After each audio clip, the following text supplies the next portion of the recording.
बिस्मिल्लाहिर्रहमानिर्रहीम। अल्लाहुम्मा सल्ली अला मुहम्मद व अला आलि मुहम्मद व बारिक व सल्लिम अलैहि। Dear students of first year chemistry, topic is evaporation. बेटा जी, एवेपोरेशन को पहले डिफाइन कर देते हैं। आपकी किताब में ब्लू लाइंस में लिखा हुआ है द स्पॉन्टेनियस, दिस को दी बना लें। The spontaneous change of liquid into its vapors is called evaporation. Into its vapor is called evaporation. आगे ब्लू लाइंस में कुछ लिखा हुआ है कि evaporation continues at all temperature। वो मैंने यहाँ पे शॉर्ट क्वेश्चन बना दिया है एक अलहदा। ठीक हो गया ना। तो अब पहले आपको एक्सप्लेनेशन देने से, पढ़ाने से पहले जो है मैं आपको समझा दूँ कि आखिरकार लिक्विड के मॉलिक्यूल्स खुद ब खुद जो हैं वो वेपर्स में कैसे तब्दील हो जाते हैं। तो बेटा जी, पहले तो नंबर एक पे आपको ये पता होना चाहिए कि वेपर्स क्या होते हैं। वेपर्स बेटा जी gaseous state, gaseous molecules of liquids. ठीक हो गया जी। लिक्विड या सॉलिड्स के जो गैशियस मॉलिक्यूल्स होते हैं उनको हम क्या कहते हैं?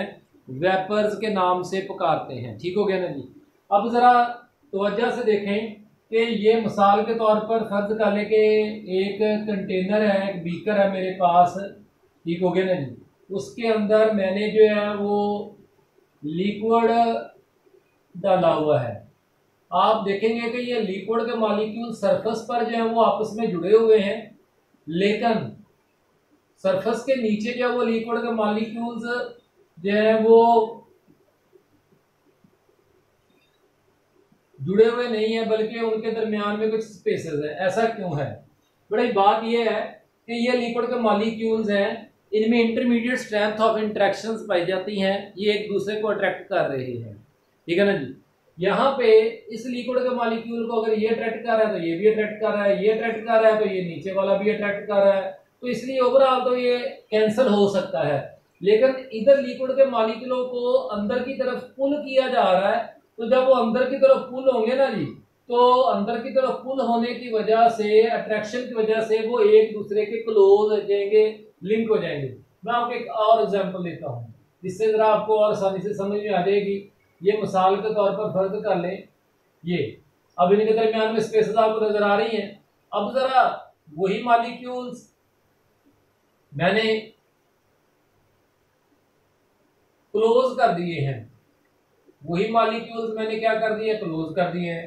अगर मैं उन्हीं मॉलिक्यूल्स को और क्लोज करता जाऊं तो जैसे जैसे अंदर को उनको पुल होगे तो वैसे वैसे उनके दरमियान में गैप क्या होता जाएगा? कम होता जाएगा। इस जगह पे लिक्विड के मॉलिक्यूल्स बिल्कुल एक दूसरे के साथ ऐसे क्लोज हो जाएंगे। तो बेटा जब उनको अंदर की तरफ पुल किया जाएगा तो वो सारे मॉलिक्यूल्स एक दूसरे के क्लोज हो जाएंगे, और इसलिए यहाँ पर एक बड़ी जो है वो स्ट्रॉन्ग किस्म की ज्यादा surface layer of liquid molecules बनती है, जिस उस जो कि एक स्ट्रेस को बर्दाश्त कर सकती है।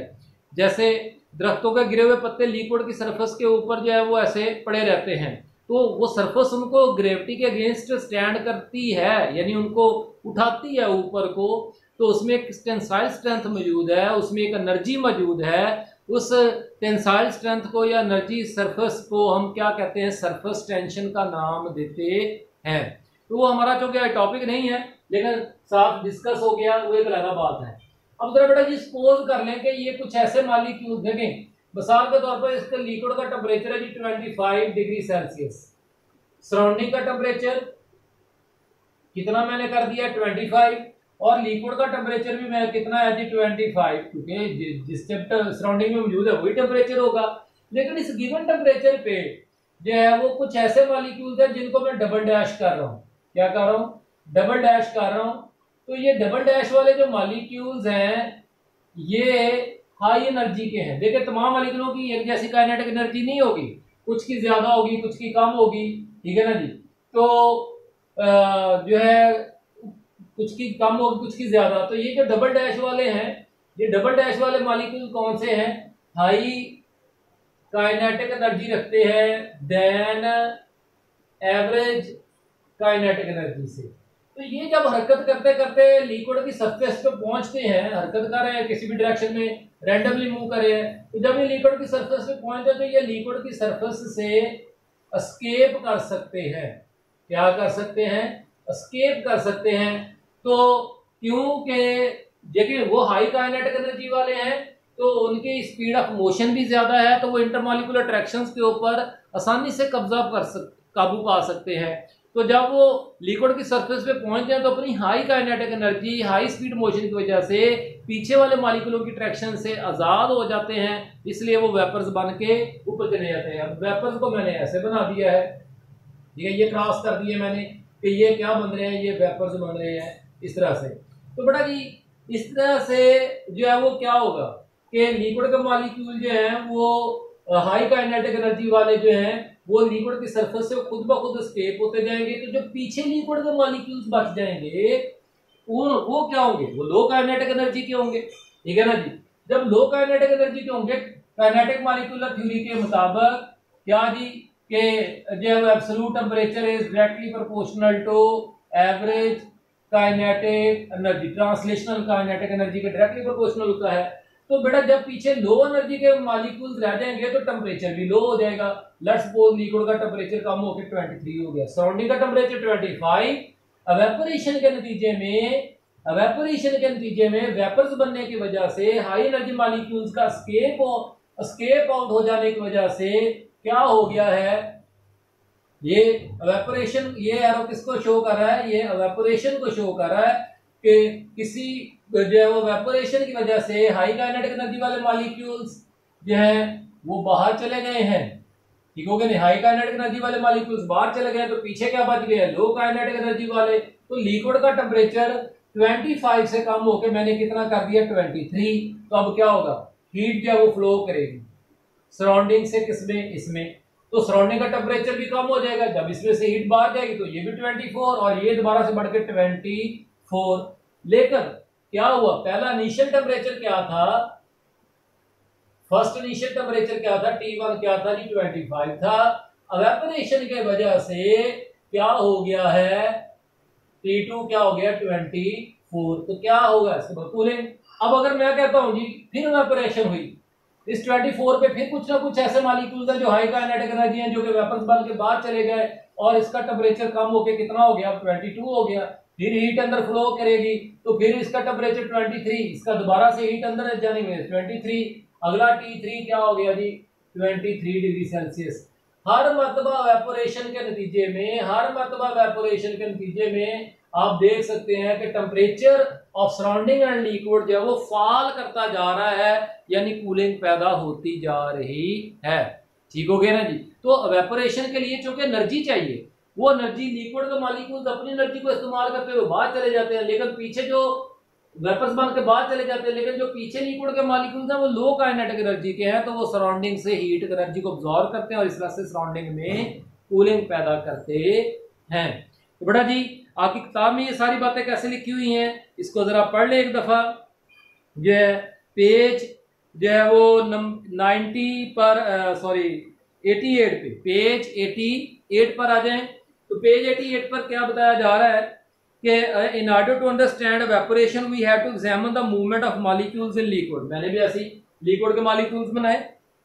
ये molecules are liquid are not motionless, वो साकर नहीं होते। किसी भी टेम्परेचर पे लिक्विड के मॉलिक्यूल जो है वो हरकत जरूर करते हैं। हाँ, हाई टेम्परेचर पे उनकी स्पीड ऑफ मोशन ज्यादा होगी, क्योंकि उनके पास ज्यादा काइनेटिक एनर्जी होगी, ठीक है ना जी। लो टेम्परेचर पे उनकी स्पीड ऑफ मोशन स्लो होगी क्योंकि उनकी काइनेटिक एनर्जी लो है। इसलिए the energy of molecule is not equally distributed. किसी भी गिवन टेम्परेचर पे तमाम मॉलिक्यूलों की काइनेटिक एनर्जी एक जैसी नहीं है। कुछ ऐसे मॉलिक्यूल्स हैं जिनको डबल डैश बनाया जो कि हाई काइनेटिक एनर्जी के हैं, जिनकी काइनेटिक एनर्जी एवरेज से ज्यादा है, ठीक है ना जी। तो these the molecules which have low kinetic energy move slow while others with high kinetic energy move faster. If one of the high speed molecules, high energy वाला molecule जो है वो चलता जो है वो हरकत करता हुआ यहाँ पे पहुंच जाता है, तो वो लिक्विड की सरफेस से बाहर जा सकता है, यानी एवेपोरेट हो सकता है, वेपोराइज हो सकता है। वेपोराइज होना और चीज है, वेपोरेट होना और चीज है, वो मैं बताता हूँ, ठीक है ना जी। तो one of the high speed molecule reach the surface, it may escape the attractions of its neighboring molecules and leaves the bulk of the liquids. और बाकी जो लिक्विड है पीछे रह जाएगा। लेकिन जो बाकी लिक्विड पीछे रह जाएगा उसमें से हाई एनर्जी वाले मॉलिक्यूल चले गए तो पीछे क्या रहेगा, लो एनर्जी वाले मॉलिक्यूल्स। लो एनर्जी वाले मॉलिक्यूल्स क्या करेंगे, उनका टेम्परेचर लो हो जाएगा लिक्विड का, लो एनर्जी की वजह से, तो वो हाई टेम्परेचर सराउंडिंग से हीट को अब्सॉर्ब करेंगे तो सराउंडिंग का टेम्परेचर लो हो जाएगा। इसलिए हम कहते हैं इवेपोरेशन कॉजेज कूलिंग। इवेपोरेशन क्या पैदा करती है, कूलिंग पैदा करती है जी बेटा जी। तो शॉर्ट क्वेश्चन बेटा जी क्या है, evaporation continues at all temperature, eight any temperature, चाहे लो हो, हाई हो, दरमियाना सा हो, 25 हो, 22 हो, 18 हो, 10 हो, 0 हो, 100 हो, जो भी हो, at any temperature there are some molecules, ठीक है ना जी। कुछ ना कुछ ऐसे मॉलिक्यूल्स होते हैं which have greater kinetic energy, जिनकी काइनेटिक एनर्जी ज्यादा होती है हर टेम्परेचर पे, ठीक है जी, then the average kinetic energy and may escape, और ये हाई काइनेटिक एनर्जी वाले molecule may escape from liquid surface as vapours, और वेपर्स बनकर एस्केप कर सकते हैं, ठीक है ना जी। बट लेकिन एक बात है, rate of evaporation is large eight high temperature and small at low temperature, ठीक है बेटा जी। रेट ऑफ इवेपोरेशन क्या है, एक सेकंड में कितने वेपर्स बन रहे हैं लिक्विड की सरफेस से, ठीक है ना जी। एक सेकंड में अगर 10 वेपर्स मारे हैं तो हम कहेंगे जी 10 वेपर्स पर सेकंड रेट ऑफ इवेपोरेशन, 20 मारे हैं तो हम कहेंगे 20 वेपर्स जो है पर सेकंड जो है। तो ये इस तरह से इवेपोरेशन कॉजेज कूलिंग। बेटा जी एक दफा फिर आपकी किताब में इस सवाल का जवाब है, evaporation causes cooling. The reason is that when the high energy molecules leave the liquid, the reason is that when high energy molecules leave the surface, ठीक है ना जी, liquid and low energy molecules are left behind, पीछे liquid में क्या बच जाएंगे, low energy वाले molecules बच जाएंगे, ठीक हो गया ना जी। तो temperature of the liquid falls, तो पहले टेम्परेचर लिक्विड का फॉल होना है, ठीक है ना जी, and heat moves from the surrounding, और हीट सराउंडिंग से मूव करेगी लिक्विड की तरफ, नतीजतन क्या हो जाएगा, temperature of the surrounding also falls and cooling is produce, and आखिर में आपने क्या लिख देना है, एंड कूलिंग इज प्रोड्यूस। बेटा जी एक छोटा सा शॉर्ट क्वेश्चन और भी है आपकी एक्सरसाइज के अंदर, क्या है कि a sense of cooling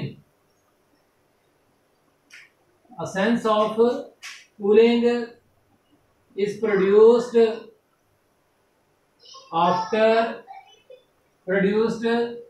sitting under fan after bath। अगर आप नहाकर जो है पंखे के नीचे बैठ जाए तो कूलिंग की एक सेंसेशन पैदा होता है, एक ठंडक का एहसास पैदा होता है। तो उसका जवाब क्या है कि जो है आंसर क्या है बेटा जी, नोट कर लेना है, ये आपके एक्सरसाइज में मौजूद है, मैं पेज नंबर आपको बताता हूं। आंसर क्या है कि द विंड ऑफ फैन, बेटा विंड कहते होते हैं मूविंग एयर को, wind of fan increases the rate of evaporation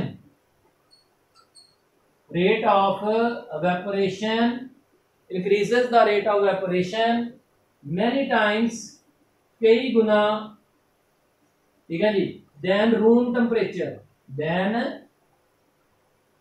बस इतना, many times, therefore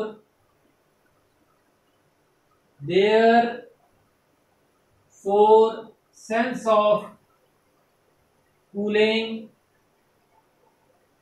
is produced, या sensation of cooling is produced, ठीक है ना जी। बस तो अंडर फैन, ठीक है ना जी, अंडर फैन आफ्टर बाथ, तो अगर नजर ना आ रहा हो तो तब भी आप मेरे बोलने से नोट कर लीजिएगा।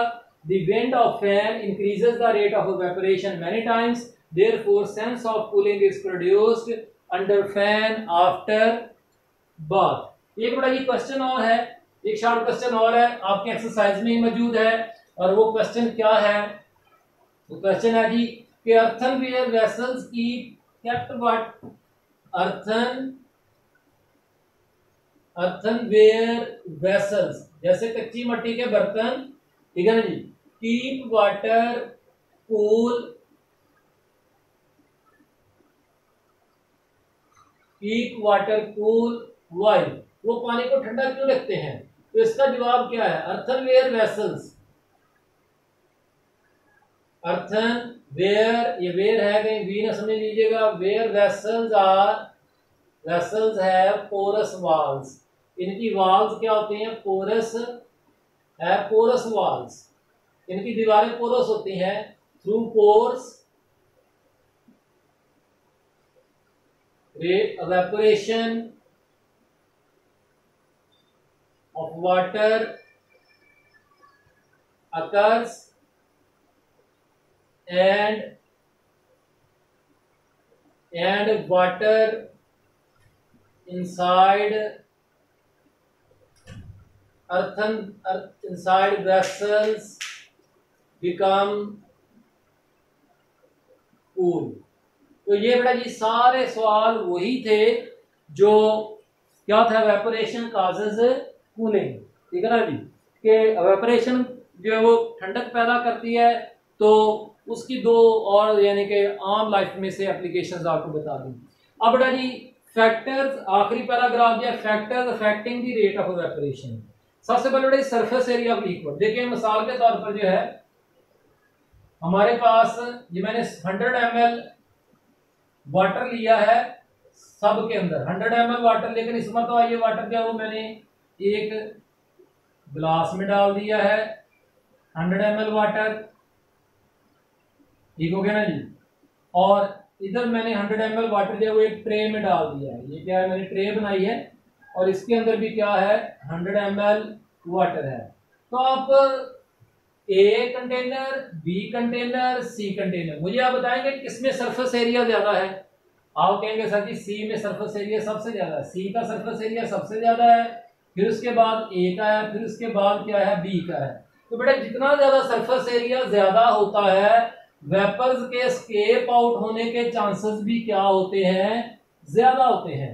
तो इसलिए जो है ट्रे के अंदर जो वो वेपोरेशन ज्यादा होगी, आप पानी टेबल पे गिर गया, आप उसको पानी को फैला दें, वो जल्दी खुश्क हो जाएगा एज कम्पेयर टू जब एक ड्रॉप की सूरत में। तो there are many factors which control the rate of evaporation since the evaporation occurs from liquid surface area. So if surface area is increase the more molecules, ठीक है, surface area increase more molecules are able to escape and liquid evaporates more quickly. अब बेटा जी अगर मिसाल के तौर पर हम क्या करते हैं कि सरफेस एरिया सबका एक जैसा कर देते हैं। अब कंटेनर ए, ये मैं निशान लगा लेता हूं, ये कंटेनर बी, सब में पानी ही है, 100 ml वाटर, सरफेस एरिया एक जैसा है। कंटेनर सी,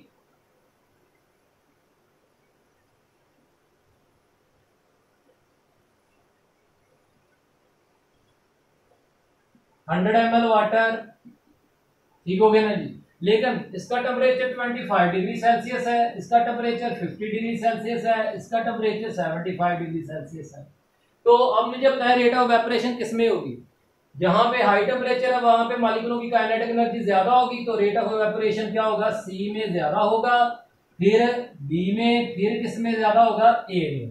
तो बेटा जी टेम्परेचर का इफेक्ट, ठीक है ना जी, if the rate of evaporation is controlled by temperature, ठीक है ना जी, तो temperature greater the at high temperature the molecules have greater energy and greater energy increase and so rate of evaporation also increases, क्योंकि high kinetic energy के molecule ज्यादा यहाँ पर होंगे और वो ज्यादा तादाद में स्केप कर सकते हैं एज कम्पेयर टू बी, और फिर बी में ज्यादा होंगे एज कम्पेयर टू ए के।